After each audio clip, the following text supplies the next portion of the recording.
शुरू अल्लाह के नाम से जो बड़ा मेहरबान और नहायत रहम वाला है। अस्सलाम वालेकुम नाजरीन, मैं ज़ाहिद अज़ीम आपकी खिदमत में हाज़िर हूँ। नाजरीन, जमहूरियत की सबसे बड़ी दावेदार सियासी जमातें आज फिर एक दूसरे के ख़िलाफ़ बरसरे पेकार हो चुकी हैं। पाकिस्तान पीपल्स पार्टी, मुस्लिम लीग नून, MQM, JUI समेत तकरीबन 13-14 सियासी जमातें जिन्होंने मिलकर 16-17 माह इस मुल्क के अंदर हुकूमत की, PDM का इत्तेहाद बना, तहरीक इंसाफ के ख़िलाफ़ तहरीक अदम एतमाद कामयाब करवाई, इकट्ठे मिलजुल कर हुकूमत की, कबीना में भी हिस्सेदार बने, पार्लियामेंट के अंदर एक दूसरे के हक़ में तकरीरें की जाती थीं, तहरीक इंसाफ को सिर्फ़ अपोजिशन की नज़र से देखा जाता था और उसके ख़िलाफ़ तकरीरें की जाती थीं, PTI को टारगेट किया जाता था और ये कहकर तहरीक अदम एतमाद कामयाब करवाई गई कि हम इस मुल्क को बचाने आए हैं, इस मुल्क की मैशत को बचाने आए हैं, आवाम को रिलीफ़ देने के लिए आए हैं, मुल्क की जो सूरत हाल है महंगाई की वजह से उसको कंट्रोल करने के लिए आए हैं, हम जमहूरियत को बचाने के लिए आए हैं। जमहूरियत की सबसे बड़ी चैम्पियन जो जमातें बनती थीं, आज वही जमातें एक दूसरे के ख़िलाफ़ इल्ज़ामात लगा रही हैं, टारगेट कर रही हैं। जलसों के अंदर नाम पुकार कर कहा जाता है, एक दूसरे को इल्ज़ाम दिया जाता है और बाकायदा तनकीद की जाती है। पाकिस्तान पीपल्स पार्टी और मुस्लिम लीग नून जो सबसे बड़ी स्टेक होल्डर पार्टी थी PDM की हुकूमत के अंदर, आज वही एक दूसरे के ख़िलाफ़ सबसे ज़्यादा बोल रही हैं। मुस्लिम लीग नून के कायद मियां नवाज शरीफ साहब 21 अक्टूबर को पाकिस्तान आने का उन्होंने ऐलान कर दिया है और उस हवाले से नून लीग जलसे भी करने शुरू हो गई है और जलसों के अंदर बाकायदा पीपल्स पार्टी को टारगेट किया जाता है, पीपल्स पार्टी को इल्ज़ाम दिया जाता है। दूसरी जानब पीपल्स पार्टी के रहनुमा बिलावल भुट्टो जरदारी, चेयरमैन पाकिस्तान पीपल्स पार्टी, भी हर तरह के इल्ज़ाम से नून लीग को नवाज रही है, एक दूसरे को इल्ज़ाम दिया जाता है। क्या ये इल्ज़ामात सिर्फ दिखावा हैं, सियासत का हिस्सा हैं, या जनरली ये दोनों पार्टियां एक दूसरे के ख़िलाफ़ हो चुकी हैं? शायद ये अवाम को बेवकूफ़ बनाने की कोशिश कर रही हैं और कोशिश की जा रही है कि सियासत के अंदर दोनों पार्टियां एक दूसरे के ख़िलाफ़ बयानबाजी करके लोगों को ये साबित करने की कोशिश कर रहे हैं कि हम पाकिस्तान के सबसे बड़े खैर हाँ हैं और हम ही आने वाली जो हुकूमत है उसमें कामयाबी हासिल करेंगे और इस मुल्क को बचाएंगे। हालांकि पूरी पाकिस्तानी अवाम ये जानती है कि अब तक की जो सूरत हाल है उसके मुताबिक तहरीक इंसाफ सबसे ज़्यादा पॉपुलर जमात है और तहरीक इंसाफ की पॉपुलैरिटी की वजह से तमाम पॉलिटिकल पार्टियां परेशान हैं। MQM भी कराची के अंदर अब ये कह रही है कि हम तो कायद-ए-आज़म का पाकिस्तान चाहते थे, लेकिन हमें भुट्टो के पाकिस्तान की तरफ धकेला जा रहा था। MQM ने भी कराची में तनकीद शुरू कर दी है। JUI के मौलाना फजल रहमान भी आपने देखा होगा कि जिस तरीके से बयान दे रहे हैं वो भी अब खुलकर इल्ज़ाम लगा रहे हैं। JUI और नून लीग का पलड़ा एक साइड पे है,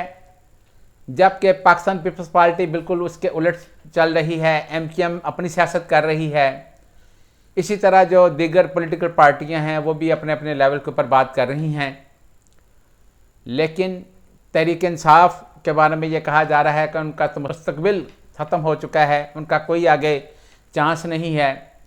ग्राउंड रियलिटी को जब देखा जाता है, तहरीक इंसाफ अभी भी मोस्ट पॉपुलर जमात के तौर पर उभर कर सामने आ रही है।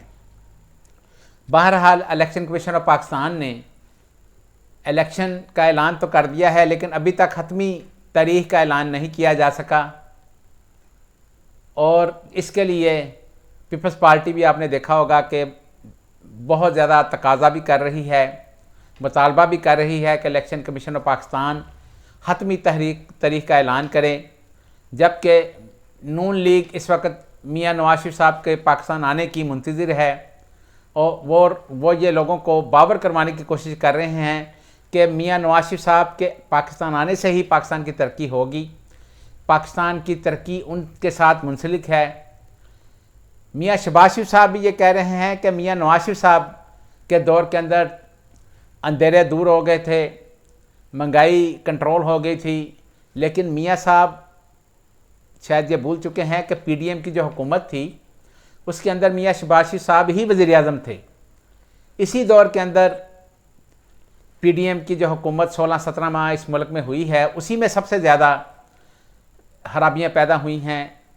डॉलर की कीमत कहाँ जा चुकी थी, महंगाई वो अभी तक थमने का नाम नहीं ले रही, महंगाई भी अरूज पर चली गई है। पेट्रोलियम मसनूआत की कीमतें, बिजली के बिल, ये सारे पीडीएम की हुकूमत का तोहफ़ा है जिन्होंने इस अवाम को दिए हैं। उससे पहले लोग पीटीए के बारे में करते थे बातें, लेकिन पीडीएम की हुकूमत ने ऐसे ऐसे तोहफ़े पाकिस्तान की अवाम को दिए हैं कि लोग पीटीआई को तो भूल चुके हैं, लेकिन शायद पीडीएम को इतनी जल्दी नहीं भूलेंगे। अब जब मियां नवाज शरीफ साहब पाकिस्तान आएंगे तो देखें पाकिस्तानी अवाम का रद्द-ए-अमल क्या होता है। ये 21 अक्टूबर आने वाला है और ये बिल्कुल सामने खुलकर आ जाएगा। दूसरी जानब साइफर केस में चेयरमैन तहरीक इंसाफ की दरख्वास्त ज़मानत पर समाअत ओपन कोर्ट में करने का फ़ैसला किया गया है। इस्लामाबाद हाई कोर्ट के चीफ जस्टिस जनाब जस्टिस आमिर फ़ारूक साहब ने एफआईए की दरख्वास्त के ऊपर एक मुतफरक दरख्वास्त एफआईए ने जमा करवाई थी, जिसके मुताबिक उन्होंने एक फ़ैसला महफूज किया था और उन्होंने फ़ैसला सुना दिया है, जिसके मुताबिक ये फ़ैसला किया गया है कि चेयरमैन तहरीक इंसाफ इमरान खान के ख़िलाफ़ जो साइफर केस है उसमें जो उनकी ज़मानत की दरख्वास्त है उस पर समाअत ओपन कोर्ट के अंदर की जाएगी और यह समाअत 9 अक्टूबर को होगी। आज तहरीक इंसाफ के चेयरमैन इमरान खान और वाइस चेयरमैन शाह महमूद कुरैशी की भी मुलाकात हुई। अडियाला जेल के अंदर जिस वक्त साइफर केस के हवाले से खसूसी अदालत के जज जनाब अबुल हसनात जुल्करनैन साहब ने समाअत की, तो उस मौके के ऊपर दोनों जो रहनुमा थे तहरीक इंसाफ के चेयरमैन और वाइस चेयरमैन, उनकी मुलाकात भी हुई और आपस में वो एक दूसरे के साथ कानों के अंदर सरगोशियाँ भी करते रहे। ज़राए ये बता रहे हैं कि तहरीक इंसाफ के जो चेयरमैन हैं उनका वज़न भी कम हो चुका है, लेकिन अब देखें कि इस्लामाबाद हाई कोर्ट जब ओपन कोर्ट के अंदर उनकी समाअत करेगी तो उसमें क्या चीज़ें खुलकर सामने आती हैं और क्या चेयरमैन तहरीक इंसाफ इमरान खान और vice chairman Shah Mahmood Qureshi Islamabad high court से कोई रिलीफ लेने में कामयाब होते हैं या नहीं, या उनकी जो दरख्वास्त ज़मानत है उसके ऊपर समाअत के बाद ही ये सारा सूरत हाल सामने आ सकेगी। आलमी बैंक ने पाकिस्तान को मज़ीद शराइत जो है वो पूरा करने के लिए दबाव डालना शुरू कर दिया है। आलमी बैंक ने 50,000 से कम आमदन वाले जो लोग हैं उनके ऊपर भी टैक्स लगाने का मशवरा दे दिया है और साथ साथ ज़रूरी शोबे पर भी टैक्स लगाने के लिए कह दिया गया है। इससे पहले पाकिस्तान के अंदर ज़रूरी शोबे के ऊपर टैक्स नहीं है। बहरहाल टैक्स से ही मुल्क की सूरत हाल बेहतर हो सकती है, लेकिन आलमी बैंक ने जो 50,000 से कम लोगों के ऊपर टैक्स लगाने की शर्त जो रखी है या उसके ऊपर हुकूमत पाकिस्तान को मशवरा दिया गया है, ये शायद नहायत नामुनासिब बात होगी, क्योंकि 50,000 के अंदर तो पाकिस्तान के अंदर आजकल गुजारा करना वैसे बहुत मुश्किल है। जिस तरह की सूरत हाल है और जो सूरत हाल पाकिस्तान में चल रही है महंगाई के हवाले से और पेट्रोलियम मसनूआत के हवाले से, ग्रॉसरी के हवाले से, पहले ही लोगों का गुजारा करना बड़ा मुश्किल है। उसके अलावा बिजली की मसनूआत के अंदर भी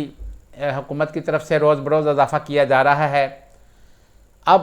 हुकूमत पाकिस्तान इस मामले में क्या तदबीर इस्तेमाल करती है ये तो पता चल जाएगा, लेकिन पाकिस्तानी अवाम जिस तरीके से महंगाई की वजह से आजकल दो चार है, इसका अंदाज़ा शायद एक आम आदमी जो है उसी को हो सकता है, क्योंकि अशराफिया तो उनको तो शायद इससे फ़र्क नहीं पड़ता। उसके अलावा आपने देखा होगा कि पाकिस्तान दुनिया के अंदर सबसे ज़्यादा कर्ज़ लेने वाला भी मुल्क बन चुका है, जिसका बाकायदा पिछले दिनों एक दो दिनों में पता चला है कि आलमी बैंक से सबसे ज़्यादा कर्ज़ लेने वाला जो मुल्क है वो भी पाकिस्तान बन चुका है। अल्लाह ताला अपना करम करे और हमारी मैशत बेहतर हो, लोगों के हालात भी बेहतर हों। अगर आपको हमारी ये वीडियो पसंद आई हो तो नीचे दिए गए सब्सक्राइब के बटन को प्रेस करके अपने इस प्रोग्राम का हिस्सा बने। अल्लाह ताला हम सब का हामी नासर हो। खुदा हाफिज़।